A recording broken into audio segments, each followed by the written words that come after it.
back to Get With The Programming. I'm Chase Singer. What the hell is going on?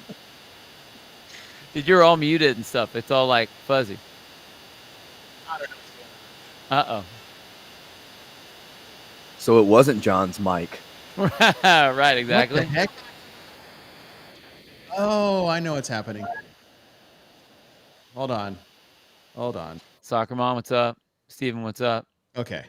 Judy, Sorry. what's up? Oh, hey, you're back, dude. Look at you. All right. You got me? Ooh, that sounds good. Sorry, everybody.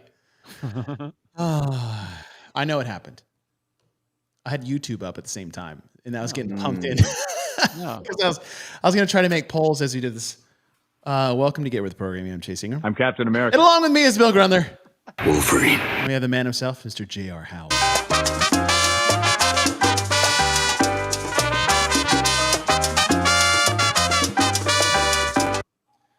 Oh, Mr. 93.7 actually made an appearance. What is this? I don't hate. Hello,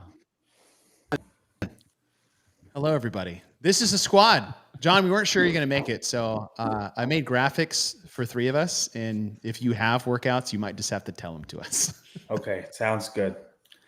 I tried to give you a running updated poll. I wanted to make it as political as possible. Yeah.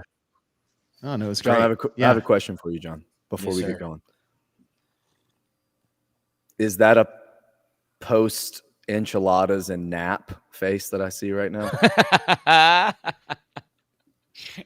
100%. You know, Nice. Leslie will appreciate that you said that. Enchilada I tacos guarantee every day. she is laughing at that right now. That's really funny. I just find it really interesting that your percentages were solely based on your napping, not based on like you coaching or anything else. It was just your nap schedule. This is a pretty clutch time for me. I just want to say. Oh, that is so great. maybe it was 20% per enchilada taco. I can't It wait. was I increasing. can't wait for that kid to get here. I was just thinking that. My goodness. Totally. It's gonna be the only so time good. you'll be able to nap is if that baby's laying on your chest, and that thing better be swaddled up at the same time. Listen, there's a couch at the gym. If we need to, Gym couch? Nothing stay beats longer at the gym. It's okay. Yeah, gym couch. Leslie goes to work at 1. I just got to be here by then. That's funny. All right, welcome to the show. We are going to reprogram the Rogue Invitational. Let me pull this up. We'll go event by event. We'll do some disclaimers to start, which will probably derail most of our things, but they don't have to change anymore. All right, John. If it was 100%, I would have added a picture of you, but It's okay. I was doing enough work. I did way too much work for this show. I like that you changed you in there. Look at that mustache. Thank you. I got it. It's maybe another week. Yeah, it looks like he's You'll from be able to Jersey keep Shore it? in that picture. Yeah, maybe a little week. Maybe a week. All right, let's see. If you guys are watching, I hope you like the graphics. I was up way too late making these while watching 4 kids for the last 2 days. One of our friends went out of town, and I offered to help. And then my wife went out of town for work, so that was awesome. Yes. All right, let's get to it. Reprogramming. We're on a shot clock. So I put in the rules. Now I realize that half of us have not followed these rules because I didn't give the rules, but I'll just give the rules going forward and just realize that for the next show, we'll be more in the guardrails. But reprogram each event as you want. Make adjustments to the programming without bringing in new elements, which is, it's okay if that happened today, that were not originally in the programming. And you cannot add new equipment or change the number of events, which we'll all do today. But the reason why we put those rules in, because when we want to reprogram, we could get super creative. We're like, hey, if I had carte blanche from Rogue, this is what I would do. But I feel like that's not an unfair reprogramming to the event itself, because a lot of this is we want to do it from an educational standpoint, because some of the reprogramming could be tailored around a better overall test. Some that could be a better overall viewing experience plus test at the same time. Because when you look at competitive programming, depending on what the purpose of the event is that the landscape has changed, because you want to create a great event, but not one where everybody sits there and be like, is it over yet? We want to create some excitement, some creativity to flow through that. So that's what we want to do. We want to show is how simple little fixes, a flip there, a rep scheme here, a rounds versus a chipper, this kind of a deal can completely change the experience for the viewer, the fan, and potentially the athlete as well. And what's crazy when we do this every single time, it's amazing how simple little tweaks will completely change the feel of what the event is. And I think that's really important because we're not trying to make a whole brand new event. We just want to retool and reprogram. I just feel like the one event. It's like, this would have been better with a ski erg instead of double edge. It's like, well, yeah, of course, that's easy to say past the fact. And then the game will play. We probably won't do the best job of this, but the future will hold is each programmer will give their event, and then we'll let the fans vote on their favorite one, and then smash it all together at the end based off the popular vote. Now, is this event by event? So like event by event, correct? I like that a lot. Thank you. I'm gonna try to operate by the rules given, even if you guys aren't. I'm just gonna try to free ball it and just go as is. Okay. Yeah. That was my first time seeing the rules, John. So it's okay. Yeah. Like I said, I'm giving everybody a pass because I legit put the rules in. Without I want to try to do it by the rules, though. I like the rules. Yeah. Just put John's face somewhere in here. Put John's face somewhere in here. I should have just like a mystery guess. The programmers for the day: J.R. Howell, myself, Bill Grundler, and Mr. John Young. Are we ready? In order, we'll go JR, myself, Bill, and John. And the first one up is JR. Yeah, and I just want to say before we get into it, my biggest thing, and I probably, no, you can put it up there because it goes along with the first workout.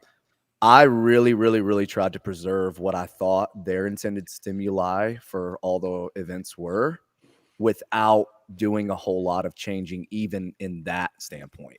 So like the flow of the workouts, minimal changes. The equipment, now that I know we weren't supposed to, minimal changes. The you only did it once. The movement like combinations, I tried to keep almost exact. So like I really, really tried because I know how it feels for someone to look at my workouts and just be like, oh, I would have changed all that. Well, you would have changed all that because you're not me. So that makes sense that you would change it. So I'm trying to go into it with like, hey, this is their work. And I'm just trying to like polish their work, not just redo their whole painting type thing. Yeah. I feel like we're all in the same. Let me see how that looks. Oh, I like that. That's cool. I like that better. I agree. I think that's the basis. What I loved is, Jerry, is that you put time caps in yours. That was fantastic. So the event we're reprogramming is 10 rounds for time, a sandbag carry, and then a 400-meter run. The first 5 rounds were done with a ruck, and then they had 10 different sandbags to move each round. So, JR, what was your reprogramming? Yeah, so my reprogramming was to try to make the sandbags a little bit more relevant. I liked the idea of carrying down 100 feet and back 100 feet. I also really like the idea of ending the workout on a carry and not on a run, because I just think it makes for a good finish and possibly some drama.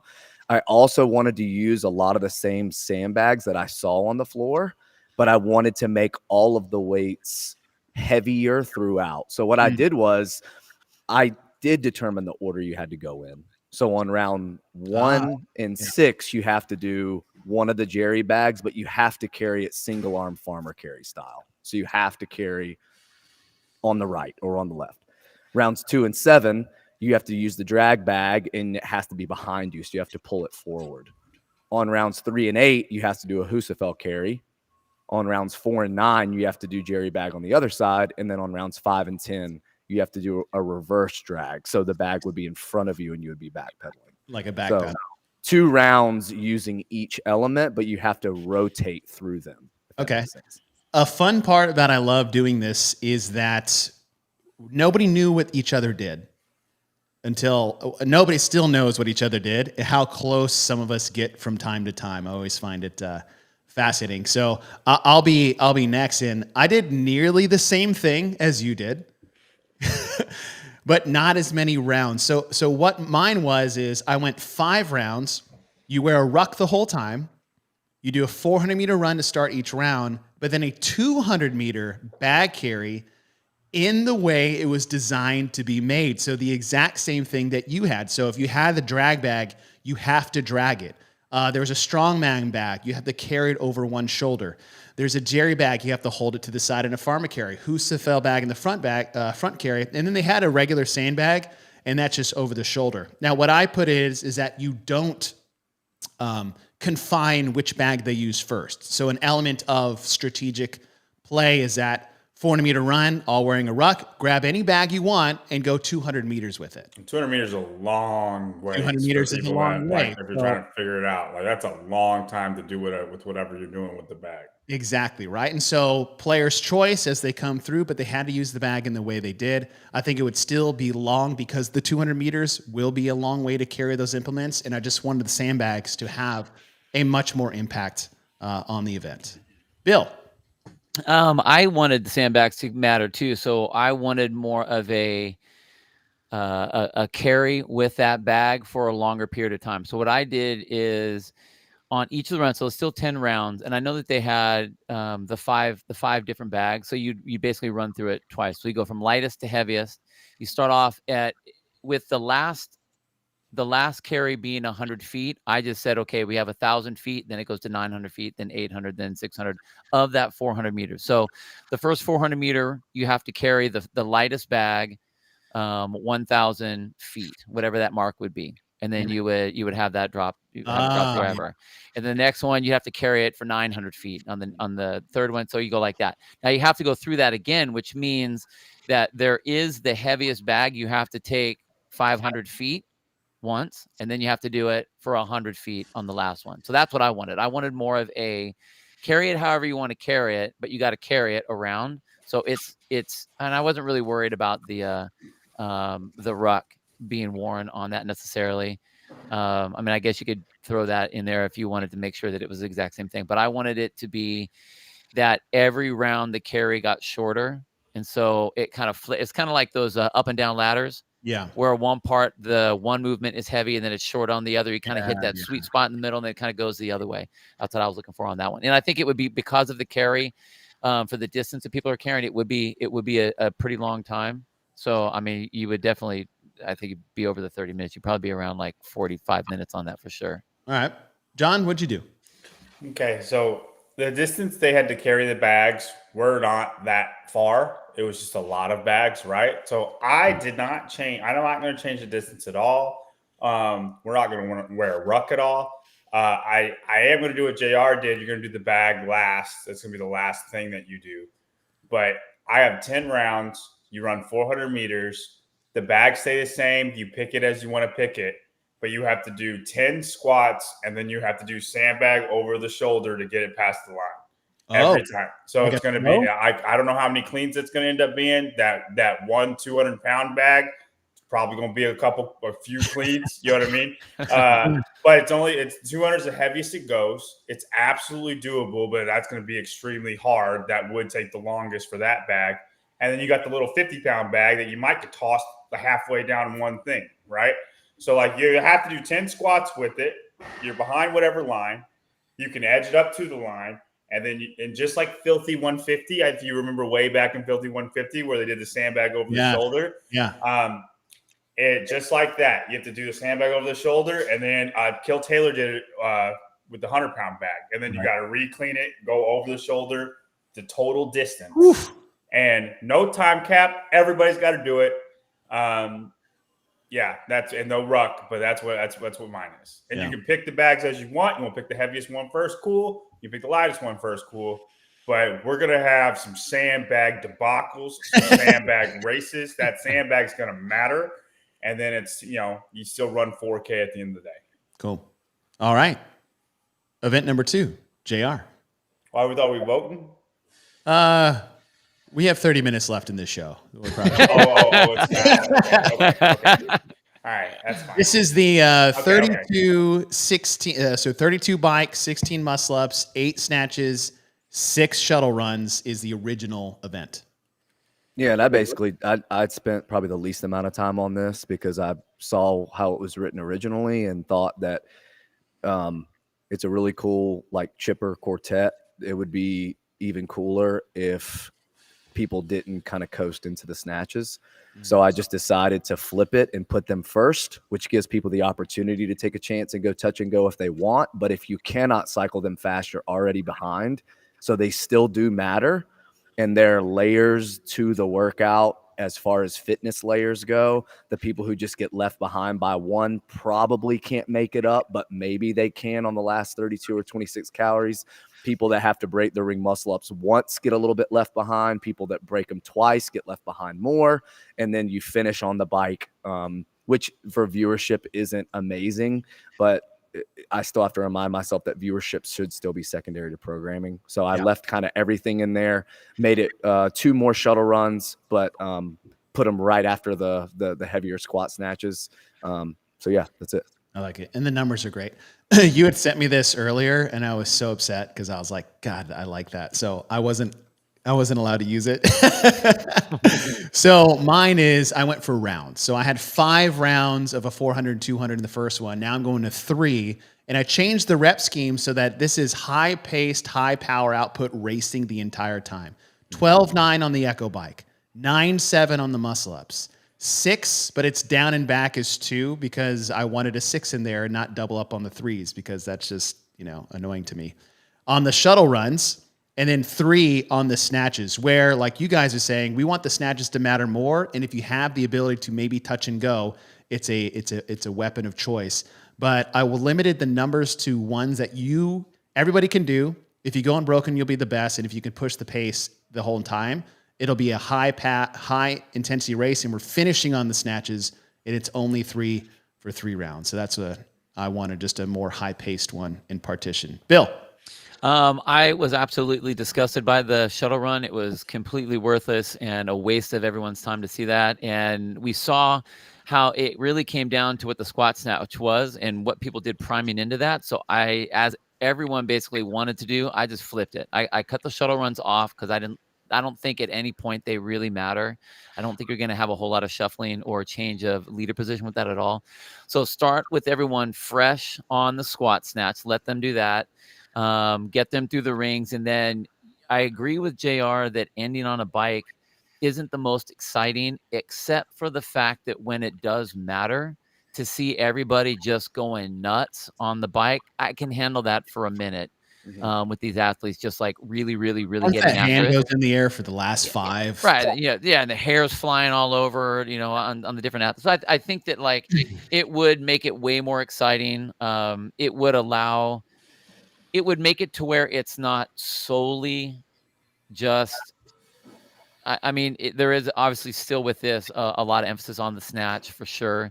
But when you have athletes that are fresh, at least you're going to have a little bit more of a battle with that snatch rather than kind of war of attrition before you actually get there. So I like it. so, yeah, I think it was a super simple way to cut it. Yeah, I thought it was like the rest of the stuff didn't matter, and it was just who could snatch 225 the best. And I wanted the rest of the stuff to matter. If that was the intended stimulus, then this workout's not going to be good for Josh and Chris, because if they just wanted the snatch to matter, then that they did that, right? But I went 30 cal bike, 20 bar muscle ups, and then 10 squat snatch at 185. Oh. I wanted to give the option to, if you want to try to touch and go to catch somebody, you can. And like 225 was too heavy for anybody to do that. The bike and the rings didn't matter that much at all, right? So I want you to have the opportunity to come out hot and risk it a little bit. I want you to be able to pace it and then try to go touch and go with the snatch. I want different strategies to happen and see who can execute their game plan the best. It's still squat snatches. It's a little bit more reps, but people would bike harder, and the 20 bar muscle ups is enough to do your grip just as much as 16 ring muscle ups. I wanted to take the rings out for a reason that we will get to. Okay. So I went 30, 20, 10.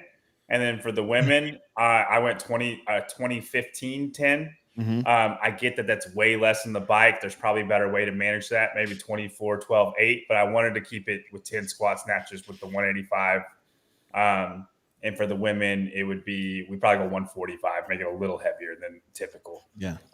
So 30, 20, 10, 20, 20, 15, 10. That'd be an awesome like regional finale. Yeah. I just think it's more of a race, and it's more of what they And you get thought the would happen. WMG in there. God bless you, John. That was fantastic. I love that. All right, event number 3. This was the wall walk complex back squat. Yeah. So I didn't want to change anything. I thought this was really, really well programmed. I think both movements mattered. And I think both movements mattered in layers, like I kind of talk about a lot. Even with a field this good, you saw separation on this workout because some could squat really fast, some had to pause more, some could do the wall walk complex really fast, some could not. So you did get some separation in only 20 reps of each movement, and then obviously they had 40 of the handstand push-up. So I really like the way this went down. I didn't want to change it just for the sake of changing it. Taking off of JR, I didn't change it Oh, either. wow. I thought this was like everything you just said. It was well balanced on both sides. The person who was the best at both was the best in the event. And if you were only good at one, you weren't great in the event versus the other. And to just give kudos to the guys programming is that I'm not just going to come in here and just swipe the slate clean. I thought this was one of the better ones they had on the weekend. So I didn't change it at all. I loved the workout. The problem I had was we've done back squats a handful of times already, you know. I wanted the lifting. I mean, originally it was just going to be front squats. And then I changed it to squat cleans. And I mean, whatever, those numbers may be a little off. Okay. But I do think that you'll see what my reasoning is for having that later. But that's why I went with this. I love the design. I love the way they did the wall walk complex. I think that was perfect. I like the squat element to it for sure. But as we had all said multiple times, here we are again with the exact same lift again. I was like, okay, so how can you retool it by doing basically the same type of stuff and not really adjusting equipment or anything like that? So that's why I went to a squat clean. All right, John? Yeah, and I 100% get what you're saying, Bill. It is repetitive, but I agree with JR and Chase. I would not change anything about the workout. The fact that Horvath got 14th place shows that a deficit wasn't needed, and the wall walk handstand push-up by itself was enough of like a hard factor where if you had a hole there, it was going to show up. I mean, even when we did the analyzing the programming, we all agreed like this was one of the better events. Like, Agreed. Yeah. And I agree with you guys. I wouldn't change anything about the event. John, have you done this yet? No. Do you want to? I did 8 wall walk complexes in a row just to see how hard it was going to be. And it made me not want to do the event. I just want to say too, like, don't get me wrong. I think I would beat like the last place person in it, but like it was way harder. Yeah, I would be feeling it. It would affect training. Does that make sense? Yeah. And I didn't want that. Yeah, I was just gonna say, like, to Bill's point, I almost made him front squats just from the floor at 315, 225. So really, really close to the same. That way you are penalized for having to break versus just racking it. But then it did mess with me because I wanted to leave thrusters in the workout, and it kind of bothered me to have a front squat with a barbell and a thruster. So that's like like to Bill's point, I definitely thought about just kind of tweaking the squat variation. That's a professional transition because we moved to event 4, which was the chipper of 1,000-meter row, 30 thrusters at 135 and 95, 30 or 20 log muscle ups, 30 thrusters, and then 1,000-meter row. Yeah, and so anyone that knows me knows that I do have a few weird pet peeves. One of them is machines for distance, unless it's a really, really, really long event. I just think that you're able to reward people for increased effort more if you use calories, especially in a cyclical workout for rounds. So I really did my best to even keep volume the same as I did these workouts. So like if you'll notice here, like still 60 thrusters with the same weight, still 30 and 20 log muscle ups. The only thing I really did, and even the distance, like 400 meter and 24 cal is close depending on the pace that you're rowing at. But I just thought this workout was kind of a stalemate when you got to the log. And then those that knew they could get through the log just wanted to leave some in the tank for those last reps of thrusters and row. but kind of like Chase did on the second workout, I did here, because I think you're really able to see some more jockeying. You don't see people just doing singles on the log, because some people can hold on for 3s and 4s, and that ends up mattering a lot. I like that. I kept it a chipper just because I went 5 rounds on the first one. I went rounds for time on the second one, as you just mentioned, but I truncated the rep scheme to force the issue. So I too went cals. So it's 25 or 20 cal row, 10 thrusters at 135, 5 log muscle ups. But then I switched. Here's the wrinkle in it. I went back to the row, and then I went right back to log muscle ups and thrusters, and I did that twice. So it's a pyramid chipper within the chipper. So you had to change your strategy depending on what movement was going to go back to back on the row. But I kept the reps 5 to 10. It's only 40 thrusters. There's a reason for that. I didn't want to keep the volume of squats because I may be bringing that up later. And then I kept the log muscle ups at 20 across the board, just because the way they were doing them, I just needed them to move a bit quicker. So that chipper format I liked, but then having them finish on the row, because I didn't have them finish on the bike in event 2, just for 25 and 20 cals, I would like to see in those last 5, 10, 50, 25 race on the chipper. Bill. Kind of similar to what you guys have done. Same thing, breaking it up to where it's not just a log jam on the log muscle up. I mean, being able to break those up so you know that people can, if they're going to do doubles or maybe even able to squeeze out, multiples at a time, that counts. And then they aren't just getting bogged down by the thruster, and then they're actually meaning to push on the row. So I had 4 rounds. Volume is fairly close to what it was before. 4 rounds of 5 and 4 log muscle ups to 15 thrusters, and then the 500-meter row. We have said it so many times about ending on the machine if you're going to have the machine there to where it matters. Again, I think it would be fun to see. It's just rare that we see high-end athletes really going all out on the row. I mean, the last time I really remember something like that is watching Kill Taylor with Taylor and Jason Hopper on the Open, where they were both on the row at the very end. Like that was like one of the last times, and one of the only times that I can really remember where there was an all-out sprint to the end on the row. And I know that it's not the most exciting, but at least this way I feel like all of the people that are on the floor are going to be able to move through that. They aren't going to get, it's not going to be the first half of the workout doesn't mean anything. And it's like, okay, what happens on the log muscle up, and then kind of go from there. So every single element, I think this, because of shortening it up like that, makes it to where each element counts and they can race. John? Yeah, I like the down and back chipper aspect of the workout. I tried to make a smallest change to it. And I'm not a big fan of when one movement is the entire workout. Like if it's a long workout, it's 12 minutes plus.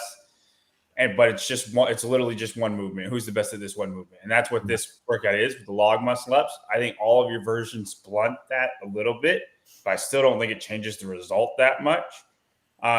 So I had 1,000-meter row, 30 thrusters with 135, 95, and then 30 ring muscle ups. 20 for the girls, 30 and 20 ring muscle ups, and then 30 thrusters, and then 1,000-meter row. So it just changes. I like we're pulling, we're pushing, we're push pulling, we're pushing, and then we're pulling. I just think it would be in way more of a total race with the field, you know what I'm saying, than it's literally just who's the best at log muscle ups. So you just change the the log to rings? I take the log out and put the rings in. That's it. Got it. All right. That would change. And that's why I had bar muscle ups in event 2. All right. Event 5. This was the 3 rope climbs, 21 devil press with the steer bell on one arm, 3 rope climbs, 21 on the other arm, 3 rope climbs. Yeah, and here I did break one of the, well, they're actually written rules, I guess, but I did substitute implement. So if you remember Hulk hands in the rain, that's what those are. So you're using those for devil press, which would be really easy to do. I kept the 42 total devil press, preserve that number. I did make them double, so 53s and 35s.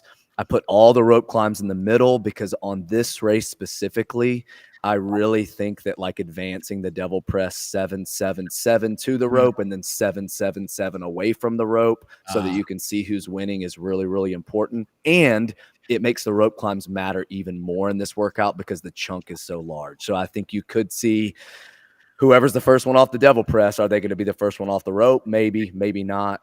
But yeah, I really wanted to keep the stimulus the same because I enjoyed it. I just thought using the sear bell twice was kind of unnecessary, and in a single arm fashion was also unnecessary. Okay. I kept the format, but I changed the movement, but I kept the weight. And what I wanted to see was more of a race, as you guys were saying, and having the ropes matter, because the devil press with the one arm was just kind of running through mud and seeing who could navigate that the best. So I actually took the devil press out of it entirely and just went back to old school push pull in a vertical position. So it's 3 rope climbs, 21 shoulder to overhead with the sear bell, 3 rope climbs, 21 with the other, 3 rope climbs. I took the from the ground off just because, as I said, with the squats from the thrusters, those will make an appearance a little bit later. So the balance of squats and pressing will come back, as well as clean. So I just wanted something a bit more fast paced. I want something a bit more just race like, and I just wanted to keep the chipper format. So that's what I did. Bill? Man, I went back and forth. I changed the movement up also. I went back and forth on if I wanted it to be 21 or 15, but I really liked when we were at Crash, Jerry, you'll appreciate this, watching the athletes do, and it was alternating, but watching them do single arm snatches at that weight, the 170. And I was trying to think, what number can I keep them to where they can race it? That's not going to be all of a sudden just burying them to where they're doing snatches, but it's almost as slow as doing a devil press. So what I did is I went from regular rope climbs to legless rope climbs, 3 for the guys, 2 for the girls, and then 15 single arm sear snatches on one side, 3 legless rope climbs, 15 snatches on the other side, then 3 legless rope climbs, 3 and 2 legless rope climbs. I wanted to keep it fast. Because it was legless, I wanted to be able to break it up with the dumbbell. So there's a little bit of a reprieve, at least with that lat pull. The grip is obviously going to get smoked on this, but I think that it's fast enough and doesn't have you under it for so long that it's still going to get that stimulus. Nice. John? So I went. You keep the rep scheme the same. 3 rope climbs, 21. 3 rope climbs, 21. 3 rope climbs. But it's dumbbell snatch. I don't care about the sear bell. You're just using the sear bell because it's at Rogue and strong people are there. Dumbbell snatch, 115-80. Okay, so slightly heavier, and it's a weight that nobody really does. Yeah. Right? Yeah. Or 110-80. 110-80 or 115-80, whichever one you want. Just one of those. Yeah. But just dumbbell snatches, it has to be on one side, and then your ropes are the first 5, they're 20-foot ropes. The first 5 feet are cut off. Ooh. So shorty ropes, and then 21 dumbbell snatches, 3 shorty ropes, 21 dumbbell snatches, 3 shorty ropes. I want each of these implements to matter a little bit more. Yeah. So like if you're strong enough, you should be paid off that you're strong enough. But then you got to be pretty good at legless rope. Like you know what I mean? It's enough rope climb ability where the ropes matter. And then it's going to be best of both worlds for the winner. Time cap, we can use JRs of 9 minutes. All right, event number 6. This was the duel was event number 6, and we'll start with you, JR. Yeah, so I kept the elimination style. I know that obviously the duel is important to them. I didn't want to change that completely. I did think, though, that if this was supposed to be more of a stronger power output workout, that the box jump over, if they actually had to jump and explode for 5, would have done a better job separating, as well as running down, pushing this. Do you mean a clear? No, just box, but you're not allowed to use your hands. Jump. Yeah, okay. Just an actual box jump over. Got it. And then also, I thought you would see a lot more separation too if people had to restart on the sled. So they run down, they push 2, then they push back and reset, and then they're right there at the stairs. I wasn't on the show you guys did when you did the reviewing, but I thought that the combination of the movements was really, really cool. I thought it was unfortunate that people got hurt because I thought for the combination and for the duel, it was probably the best one they've done. But yeah, just small tweaks. And then obviously I want to see them jump high, and I want to see who can continue to do that over the course of the 4 or 5 intervals if they had to do that. Cool. Yeah. And I think we all agreed is the programming is the best one they've done outside of, what happened to a couple athletes. I didn't change much. I know they added a burpee to the overs, so I just kept that to start with. I kept the same sleds push. I like the sprint to the sled, the push, and then add a sprint element in there, although a down and back would have been really cool as well. The thing I did change is every round, weight was added to the stair step, and 1 burpee was added to the start. So the round 1, it was 5 burpees over, 300 and 225. Round 2, 315, 230. And I just bumped the weight up 15 or 5 pounds each round and added another burpee. One thing about these is that almost after the first or second round, you know who's going to win, right? But I wanted an element to change as it went from round to round. So added a burpee, added some weight on the stairs.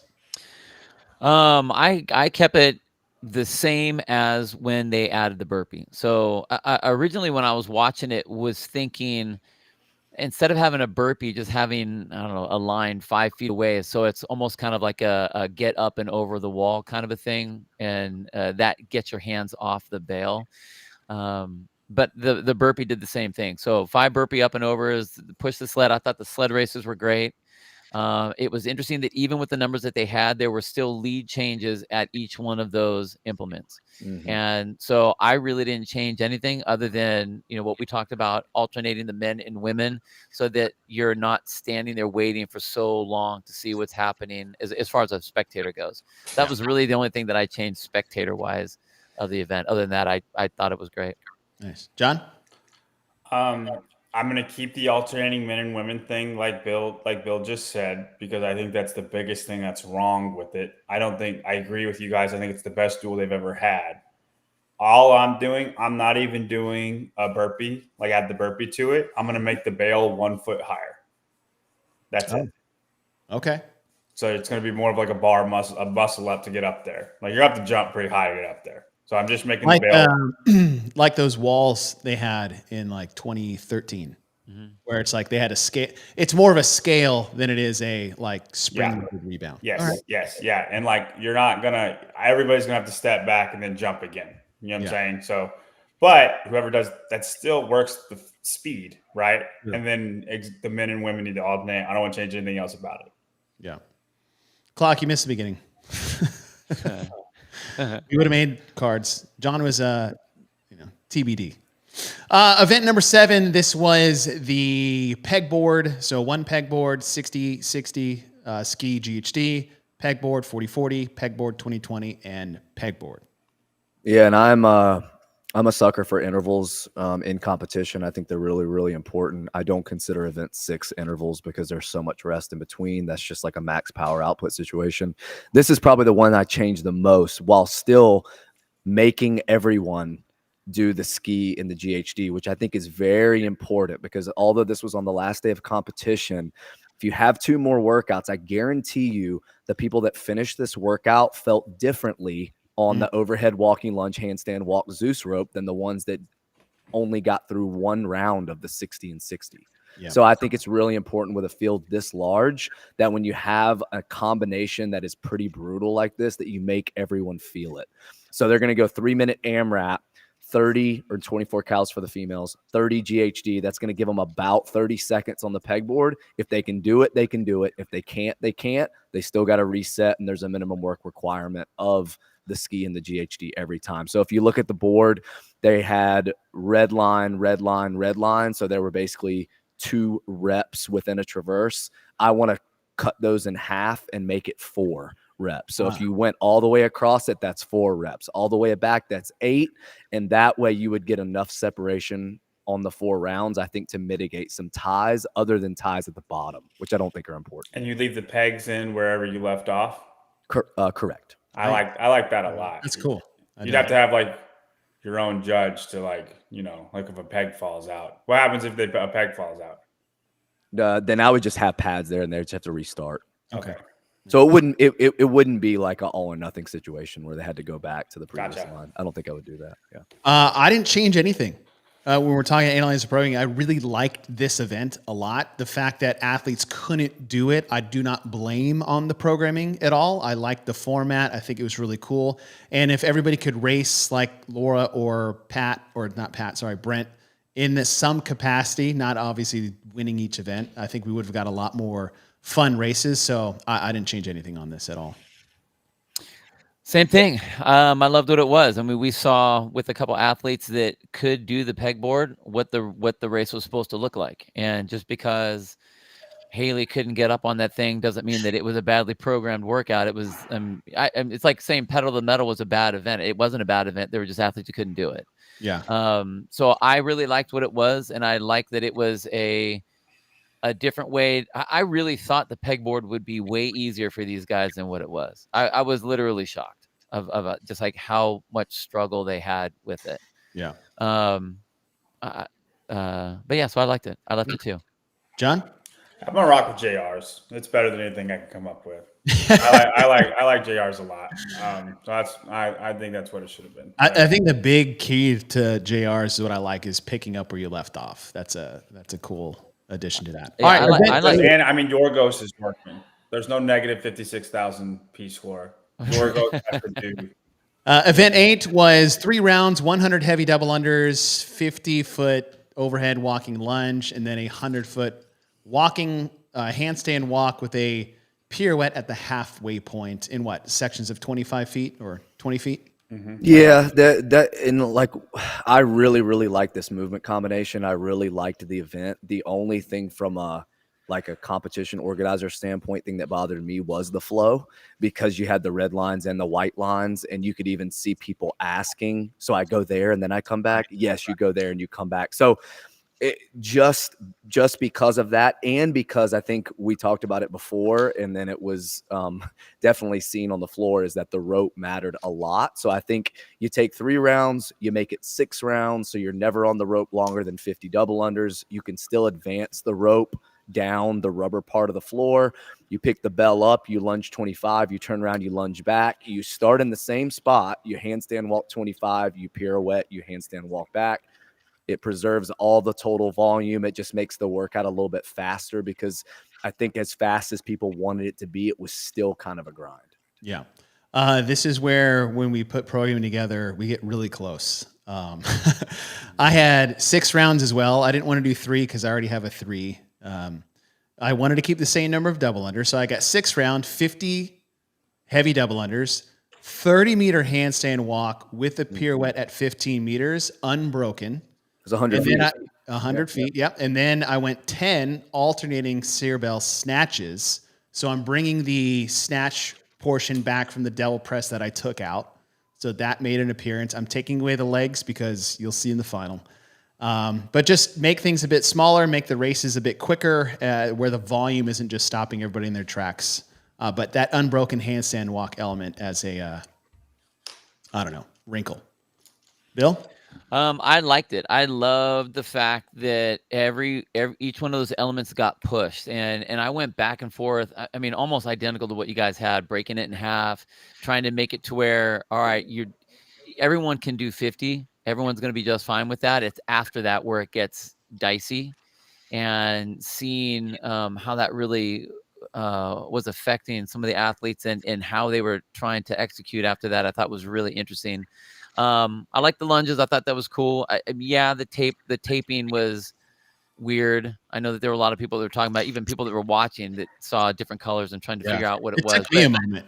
Yeah, and I get that. I mean, I understand, but as far as the way it's written on paper, I really, really like what it is. And at the end of the whole explanation of all of our stuff here, I'll explain why I left it where it was, because I really like the 100-foot handstand walk, especially if it's pressurized a little bit. So, John. All right, so I have 3 rounds, but the double unders must be unbroken. It's only 50. 50 heavy dubs. I was like, what? They're heavy dubs. They're heavy dubs. Okay. It is a requirement for them to be unbroken. If you break, you start over. Tutor Magnus not having a good day. Okay. So 50 heavy dubs, 50-foot sear bell must be unbroken. Lunge, just a lunge, like how they did overhead lunge. It must be unbroken. No break at 25 feet. And then 100-foot handstand walk, but you can break in the 50 feet sections. They have to be unbroken. So everything has to be unbroken except the handstand walk you can break at the 50-foot second mark. And I want y'all to think about this in the flow, okay? So you do your double unders, your 50 double unders. You sear bell the whole field, okay? Yeah. The handstand walk, you 50 feet this way, and then you 50 feet back to where the sear bell is. It's a long transition back to the double under. So you have to run to the double under, do your 50 double unders, and then you have to run all the way back to the sear, 50-foot sear back to where you originally started, and then 50-foot handstand walk, 50-foot handstand walk back to where you see. So that you'll have a sprint to the finish.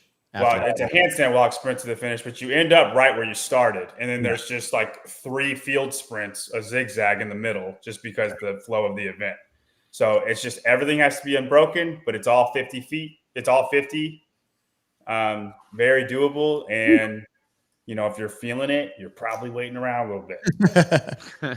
All right. Final event. It was 15 sandbag cleans, 10 sandbag cleans, 5 sandbag cleans. JR, I know this is your favorite one. Yeah, I don't really even like this. I'm going to be completely honest, and I'm not. That's not just me being like a curmudgeon. I really don't.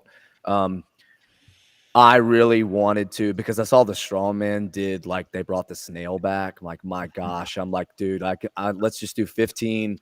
Let's do 15 cleans. Let's do a 100-foot yoke, and then let's do a 50-foot snail push for the finish, like something like that, to get some more strongmen in there. But I mean, I set out with the mission of not trying to mess with movements, not trying to mess with order or combination. So what I did was, I think it needed to be a little bit heavier, and that is not like me to say, because I usually swing to the skill and the fitness more than the heavy loading. But I think if you would have had one more weight, then you would have gotten more drama, you would have gotten more failure, and you'd have gotten more, oh yeah, this was the heavy workout, because these, like, the strongest people were able to prevail, and then the strongest, fittest people were able to win. So I went 12 at 150, 125, 9 at 175, 150, 6 at 200, 175, and 3 at 250, 200. Nice. So yeah, that's very similar. 30 reps, working your way down the floor, still kind of a grind, but I think there would have been a little bit more drama on those last 3 reps. Okay. I went a bit opposite, and everybody hang with me, I went 21, 15, 9. Jeez. Lighter bags. Look at the weights. Okay. But it was clean 3 squats for every rep of the 21 at 175. So I took out the lunges. I took out some of the squats for the thrusters and some of the devil press cleans. And I put them all in this one. The round of 15, a little bit heavier, 1 clean, 2 squats per rep. And the last 21, 15, 9, 1 clean, 1 squat at 150, and then a 30-meter lunge to the finish line. So we're cleaning a lot, but lightweight. We're doing a lot of squats. And then it's a 21, drop 6 to 15, drop 6 to 9, drop 6 to 3, lunge to the finish line, lightweight, lots of movement, and I think a much more exciting finale than we got. Bill? I was completely irritated by this event. So I took it out. We can always count on you to be more of an old man than me. Yeah. Speaking of curmudgeon. I am the curmudgeon. Jeez, oh man. So there were a lot of things. I mean, I like heavy cleaning. I like the sandbag. I think it's awesome. It has nothing to do with that. I think that as a final event, it did not give any sort of drama at all. It was the most lackluster final event, first of all. It was almost like well, shit, we haven't cleaned anything yet. Let's just have them clean these sandbags. And that was why I completely took it out, and I went back to the squat event, and I made those squats. I wanted to preserve the squat, and I just made them squat cleans. And so that's why I took this out. That way we are cleaning. We're still squatting. And then we're just not, using this as our final at all. So to me, it was completely unnecessary. And it was honestly, of all of the events, it was boring. And I hate to say that with the sandbag clean. Yeah. It I don't know should if be the I case. clarified it. It's 30 meters lunge with the last bag. So not just like body weight. And mine is, yes, there's nothing on mine. Yes, nothing. Yeah. I took it out. John. So this might be like too much for the last event. It might have needed to be like, like one of the first events. But I was thinking it's the last event. You want a spectacle. You want something that somebody's going to remember. So it would be heats of 5. Mine would be the Atlas stones, but with sandbags. Okay. Heats of 5. And this is how it would go. Okay. It would go 150. And I don't know if y'all know how the Atlas stones work, but that first one, you got to lift real high. Yeah. Second one, you lift here. The last one, you got to get to right here. That's it. Right. It's got to get to right here. Right. Oh, look at that. Double thumbs up. Yeah, Firework finale for John. So the first weight would be 150, and then it would go 200, 250, 300, and that last bag would be 350. And I know a lot of people would not be able to do that last bag, but if one person could do that last bag, the amount, like the roar that it would get from the crowd, what we would be like on the spin cast, what Instagram clip that would have made. Because 350, and guys, they cleaned 340 almost to here. 100% they could do it, right? Hopper, Fikowski, Gee, they all could do 350 to here, right? But you'd have to get it on the pedestal. And it's only 5 bags. It's not a lot of volume. But that's the heaviest thing we've ever seen lifted in that type of fashion ever, right? And then your tie break is just fastest to the 4, fastest to the 3, just like how they do with strongmen. I like that. An ode to strongmen. For the women, it would be 100, 150, 175, 200, 225, and the last one would be 250. And I just think, and like the heights get lower and lower. I think 2 to 3 people finish it. Everybody else is capped at 4. They're real quick. You cannot tell me everybody wouldn't be like, can he do that last bag? That's wild. Like, it would be insane. It would be so much fun to watch. I don't even care who wins. It would be really fun to watch. But can you imagine Jeff can't do that 350? He does the 300 and Brent can. And then we got to figure out the math to see if he got 7 spots ahead of him because a whole bunch of people did the 300. You know what I mean? Like what that would have brought. That was where my head went. So like a sandbag Atlas stone, but that last sandbag, let's see what's possible. Nice. All right, team. That was fun. Dude, Take notes. your graphics are great, by the way, dude. Thank you. Graphics are fantastic. If you guys like the graphics, please subscribe to our channel because that took a very long time. Very Captain Underpants vibe. I figured I saw it come up and I was like, oh, okay, I'll use that. So that was great. I hope you guys get where we're coming from is like doing events that are broadcasted, especially. I think there is, honestly, I think any competition is that there is a element of entertainment that needs to come with this. Programming, as JR said, is always first and foremost when you're trying to find the fittest or just have a good overall test. But if you're going to put this on a stream or have fans to show up and watch, there needs to be a level of entertainment, excitement that isn't manufactured, they're constructed. And I feel like those are 2 different things when people look at that, right? We're not just trying to create drama for drama's sake. We're trying to create workouts that will be dramatic with people's fitness levels versus just a tough workout. So hope you guys learned something. Hope you had fun. Let us know if you guys have any events that you would like to change. Drop them in the comments. Share along with us on our YouTube channel. But thanks for joining us, All 122 on a Friday. And then go watch the Mike Tyson-Jake Paul fight because I will be there in person. Dude, I can't believe you're there. That's so praying. Yeah, come on. Commentating. Man. Yeah, I'll be commentating. I'm just going to open up live and just do my spin cast version of the Tyson-Jake Paul fight. But nice. Thank you guys for joining us. Thank you guys for joining us especially. And have a great weekend. We'll see you next time.